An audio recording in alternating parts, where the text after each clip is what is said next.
Hi, my name is Philip, and today we'll be talking through how to create an inventory sales list for an e-commerce website like eBay. The dashboard in front of you is broken out into three different sections. The bottom portion is the inventory sales list, where you'll track all your sales through an e-commerce website like eBay, Etsy, Amazon. The top left section is where we can update our percentages, so they automatically adjust our net profits. And the middle section is the e-commerce calculator, where we can input data for an item we think we might want to sell to see how much net profit we can gain from that. Follow along as we create this dashboard from scratch, or if you'd prefer, you can purchase this dashboard on my Etsy website. The first thing we want to do is create our market percentage fees.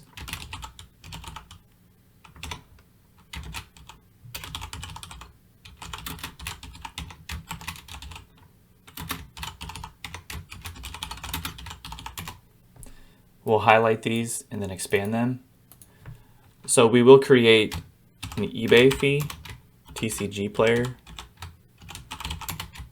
Etsy, Amazon, and we'll create two new sections where you can add additional e-commerce websites. We'll call those New Market 1 and New Market 2.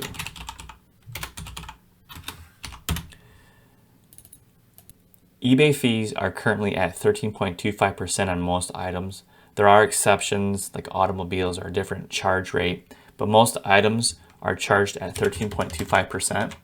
The base fee is 30 cents per item that you sell, and there is no listing fee. Percentages can change as the years go on, and I know the eBay percentage fee and base fee is very accurate. The other e-commerce websites are fairly accurate, but you can adjust them as you see fit. So we'll add TCG players at 2.5%.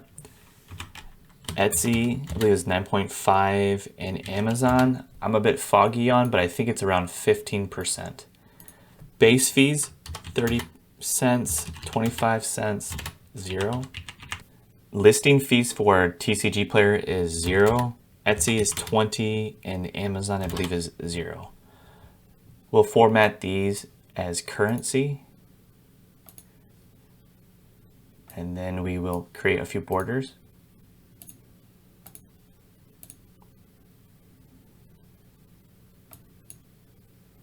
And then we will center. The next step is to create a sales tax. Sales tax is important because it depends on where your purchaser is located. If someone who bought your item is located in Maine, their sales tax for purchasing your item will be different from someone who bought your item from California. And the sales tax is important because it affects our percentage fees for our e-commerce websites. For right now, we'll create a sales tax of 7.25.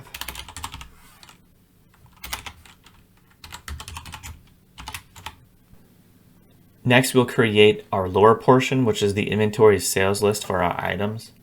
I'm going to copy the header names, and you can just copy those. Save us some time by doing this. And then we'll format these to look a little bit better. I'm going to add a few rows with some borders. I'm going to add border to the top one as well. And then we'll create our total line.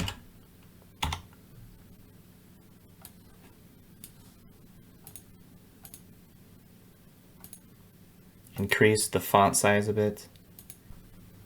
And then create some borders around our total line.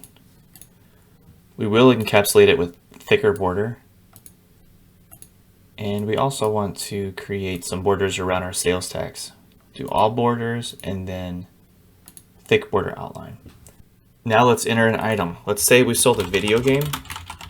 We bought it at a garage sale.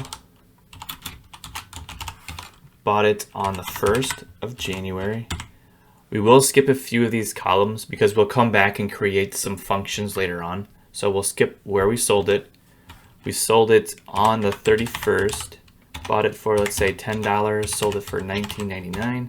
We're going to skip the sales tax, The shipping charge was $4.49 and we saved a few pennies because it only cost us $3.99. Market fee we'll skip, supplies 33 cents, and then we will skip the net profit as well. Next, we will populate our sold where column. What we'll do is we'll create a drop-down list for all of our market choices. Go up to data, data validation. We will create a list. Highlight eBay all the way down to our blank row.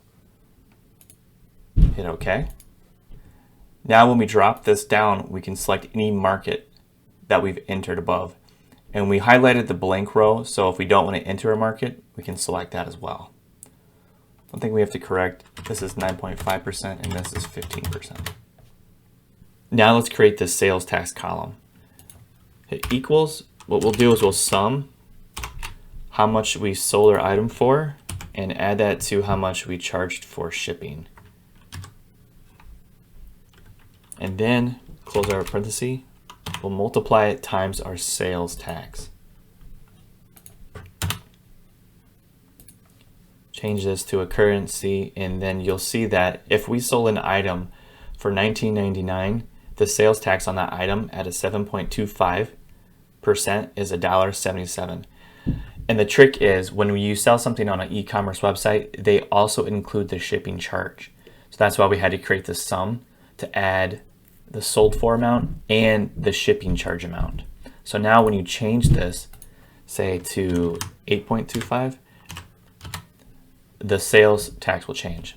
I did notice this says state tax and this says sales tax. You can use whatever naming convention you'd like. I'm going to change this to sales tax. And now let's drag this formula down and I want to show you what's going on. So you can see we have a bunch of different values, and that's because we need to lock these cells. Right here, click F4 on your function. And now when we lock this, we're actually locking the B9 position, so the sales tax position. We don't want to lock the G13 or the I13 because as we create new sales, we want that formula to populate for additional sales. So let's say we sold something for $200 and the shipping charge was $4.49. You can see now the formula is copying down for the sold amount and the shipping charge amount, but it's locked at B9 for the sales tax. The next thing we want to do to make this function cleaner is to remove all the zeros if there is no item sold.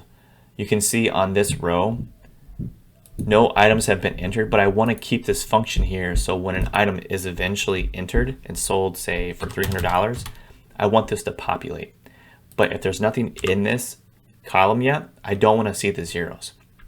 In order to achieve this, we need to create an if statement. So let's start from the top. If the sum here, we'll copy this. So if this sum, this calculation equals 0, what we want to return, hit comma. It says if true, we want to return nothing. So if there is nothing to calculate, we don't want to see anything. In order to execute that, quotation, quotation. However, if there is something, we want to return this function. Close the parenthesis, and I just simply pasted the sum, enter. So when we drag this down, those zeros will disappear. The function is still there, so once we input data, it will show the sales tax. The next piece to the dashboard is to create the market fee. Once we create this market fee function, the whole dashboard comes together. This is the most challenging part of the dashboard, but we'll break this down step by step so you understand the logic behind this function. In order to fully understand this function, we will need to go through what an index function is and what a match function is. So before we build our market fee, let's walk through what an index function is. To give you a visual on what an index function is, think of an intersecting road. It's when 2 points cross over to give you an exact point. So let's create one. Index, parenthesis, First argument is the array. So that's the area we want to look at. We want to look at this area here. We want to lock our cells with F4. The second argument is asking for the row number. Let's say we want to figure out what the Etsy percentage is. So we want to return the B4 value of 10%. So the row, if you count down 1, 2, 3, 3. The next argument is the column number. So this first column is 1 and this is 2. If we hit 2 here, close our parenthesis, it will return our percentage. Our Etsy percentage is 10%, and that lines up with what we see up here. Now let's talk about what a match function is. We'll create one. Equals match, parenthesis. The lookup value will be where we sold the item, comma. The array represents where we want to try and find that item. Our markets, lock the cell with F4, and the last argument is the match type. By hitting 0, we're looking for the exact match, whereas if you hit 1 or -1, it's an approximate match in the parenthesis. You can see it returns an error because we don't have anything entered on where we sold it. Now remember our drop down we created? Let's drag this down, change it to Etsy, and now you can see it returns the position with our match function. It's the third one down, 1, 2, 3. So why did we learn about the index and the match functions? Well, when you combine both of those functions together, it creates a very powerful function. Let me show you. Index, for our array this time, we'll select only the percentage fees, B2 through B7. Lock our cells with F4, comma, and now we'll add the match function. Match, parenthesis. The lookup value will be where we sold our item, comma, and we want to use the array of our markets, A2 through A7. Lock those cells with F4, comma, and to return the exact match, we have to use the argument of 0. Close that first parenthesis, which ends our match function, and then another parenthesis to close our index function. Hit enter, and we'll return an error because there is no market entered. We'll select Etsy, and you can see it automatically populates our market fee, depending on where we sold it at. Now we don't want to return the market fee percentage, but we want to figure out how much money we owe in market fees. So the next step is to go back into our market fee function. At the beginning of your function, create a sum function, sum. And what the e-commerce websites do is they take the sold value plus the sales tax plus the shipping charge, and they take all of those to calculate the market fee. So we'll times it by our index match function. We need to change this to a currency, and that is your market fee based on selling an item from eBay. We're almost complete, but we have to add 2 more criteria, the base fee and the listing fee. First, let's add the base fee. What we'll have to do is create an index match function for both. Plus index. Our array will now be base fee C2 through C7.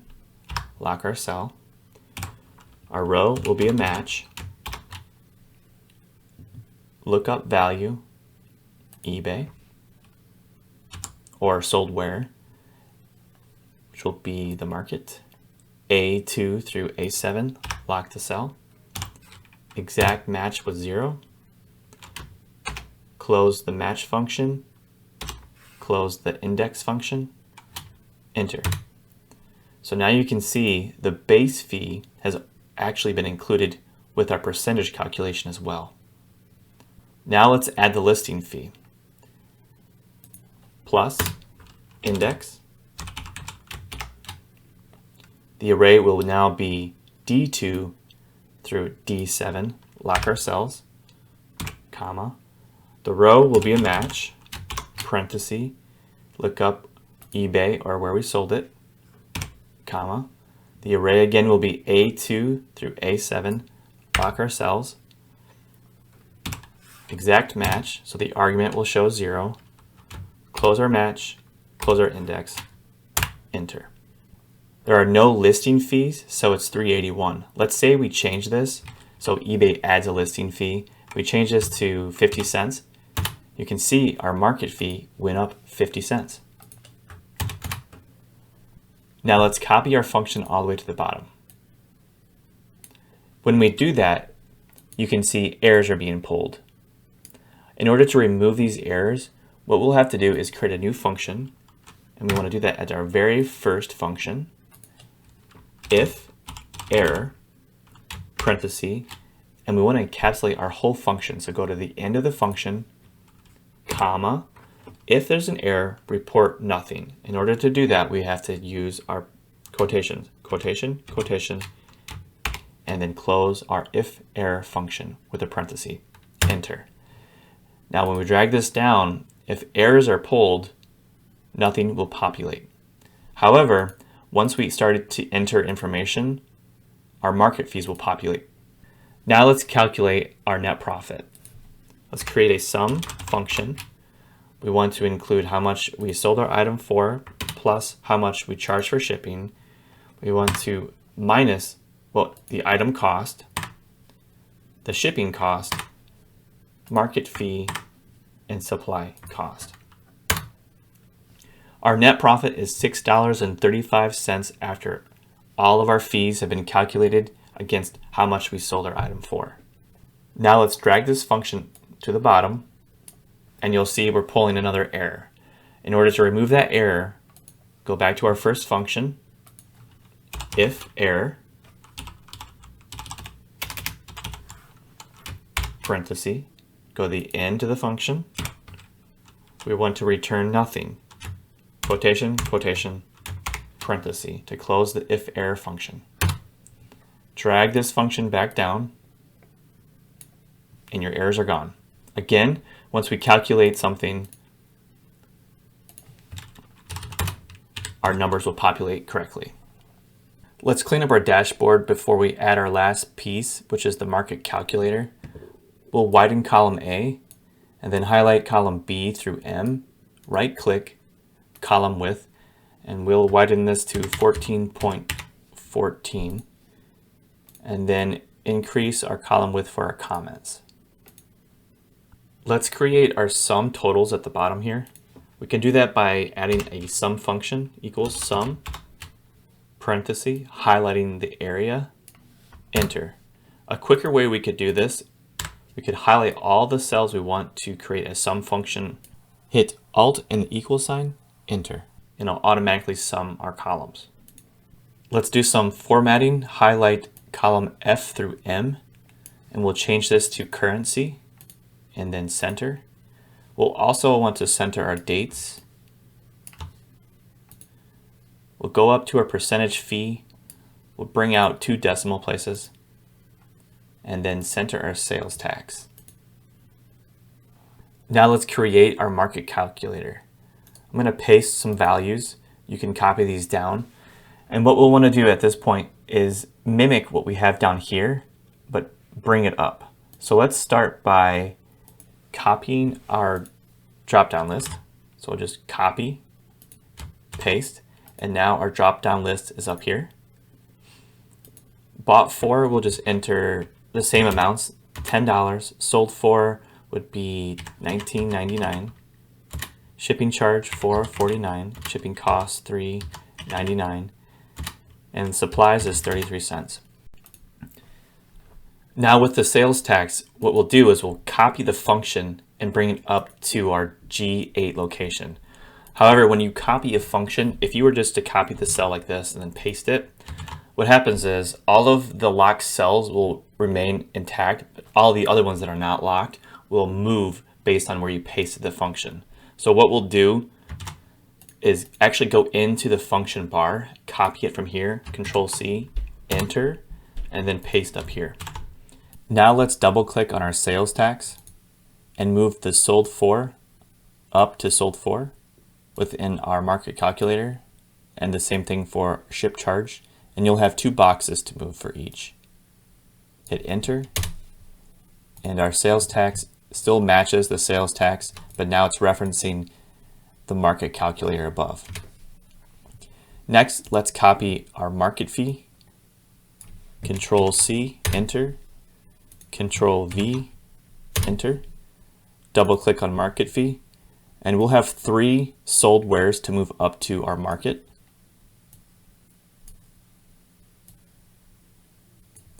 Sold for moves up. Sales tax, ship charge, enter. 381 matches to 381. And the last one will be our net profit. Control C, enter. Control V, enter. Double click. Bought for moves up. Sold for, ship charge, ship cost, market fee, and supplies cost. Enter. Now our net profit matches the net profit below. Before we move on, I want to explain the sales tax in a bit more detail.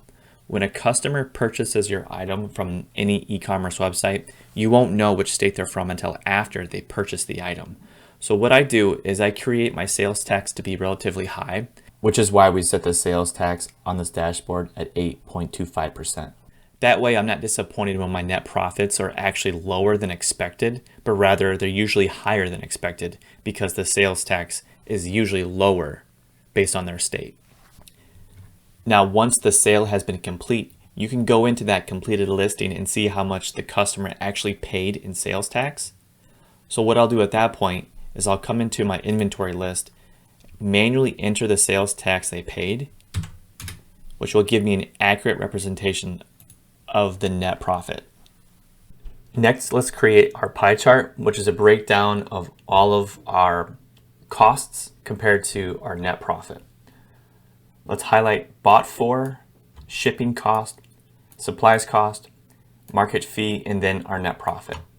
Go up to insert, pie, and then let's change the style.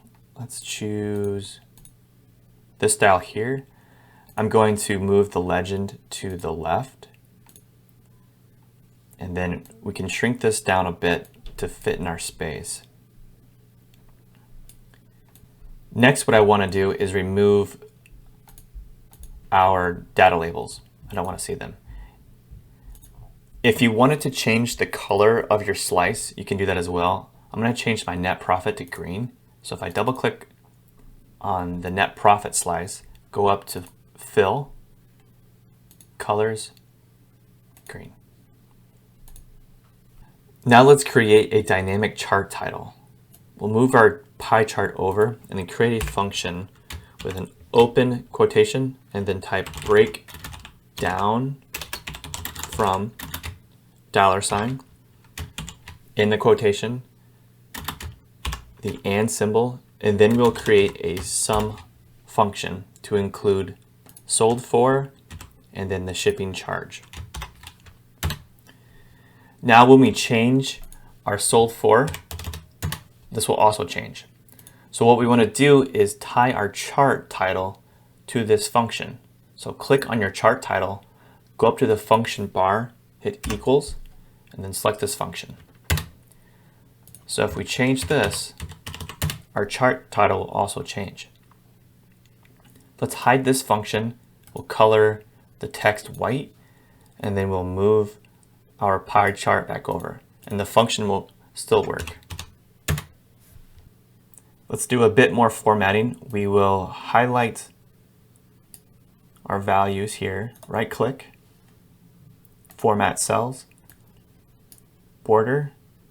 We'll change this to a dark gray.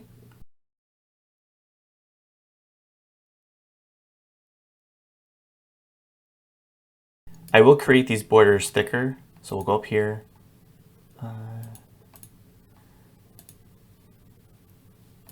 That way we know these will auto-populate. Next, let's create our calculator name. We'll call it Market Calculator.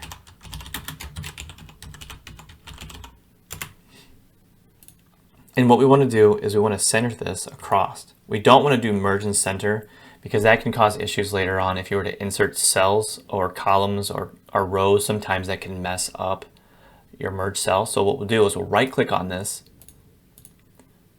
With this highlighted, we'll right click on it, go to Format Cells, Alignment, Horizontal, Center Across Selection. We'll bold the header or the title, increase it, and then let's create an outside border. I'm going to shrink down our chart just a little bit so it fits better. And there we go.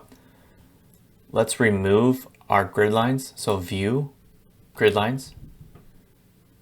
Now remove the border around the pie chart. Double click on your pie chart, go down to Border, No Line. The last thing I'll do for formatting will be to center our market. Let's verify that we created everything correctly. So what we'll do is we'll create a new listing. Let me get rid of all this information. Let's say we sold another video game. We bought it from a garage sale on the 1st of December, and we sold it on eBay the next day. Bought it for $100, sold it for $150. Shipping was $4.49. It cost us, let's say it cost us more money, $10, and supplies was 50 cents. Everything looks good. The difference between the inventory list down here and the market calculator is down below in the inventory list. This is what we've sold. So we created this market calculator to do a really quick review to see if an item is worth selling. So let's say we bought an item for $100 and we sold it for $200. This will quickly tell us how much net profit we could gain if we were to sell that item on eBay, or let's say Etsy or TCG Player. Lastly, to recap the section on the left, these are our fees from all of our e-commerce websites. So as the years progress, these fees might change. So you could go in here and modify your fees. And then when you select the where, this will also update automatically based on what we've entered on our percentage fees. Let's change these fees back to the 12.5 and the 13.25. We have two more steps to complete this dashboard. First, we'll rename this tab, right click, rename, we'll call this 2023. And what we'll do is we'll remove this information, except the information that has a function in it. So keep these, keep the market fee, and then the net profit. So our dashboard has been cleaned. So we'll create a copy. So right click, move to end, create a copy, and then we'll rename this 2024. And you can do this as many times as you'd like. Move to end, create a copy, rename 2025. The last step is we'll create an annual summary tab.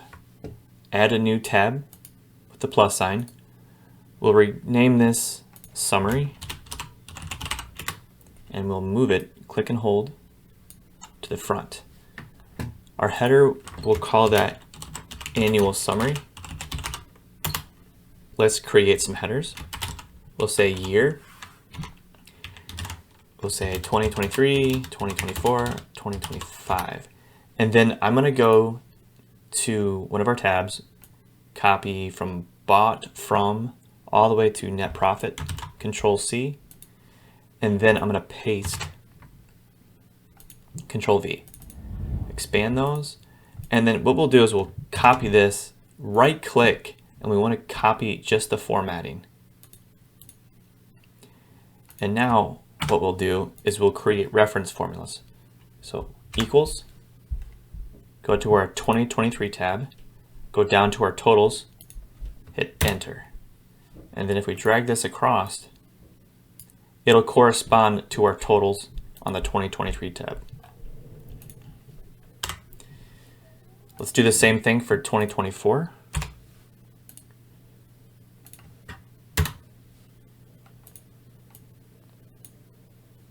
And then 2025.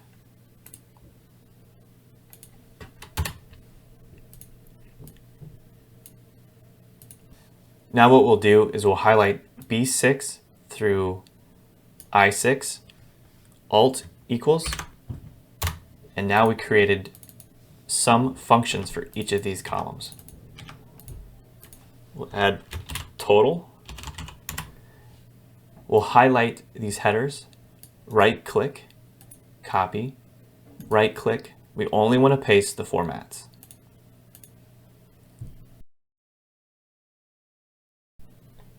Format these as currency, and then let's center everything. Now the last step of the dashboard, highlight the header all the way to I1, right click, format cells, alignment, horizontal, center across selection. Okay. We'll increase the font size, bold, create an outside border, and there you have it. If you like this content, please like and subscribe, and if you have any questions, leave them in the comments. If you have any suggestions for future dashboards, leave those in the comments as well.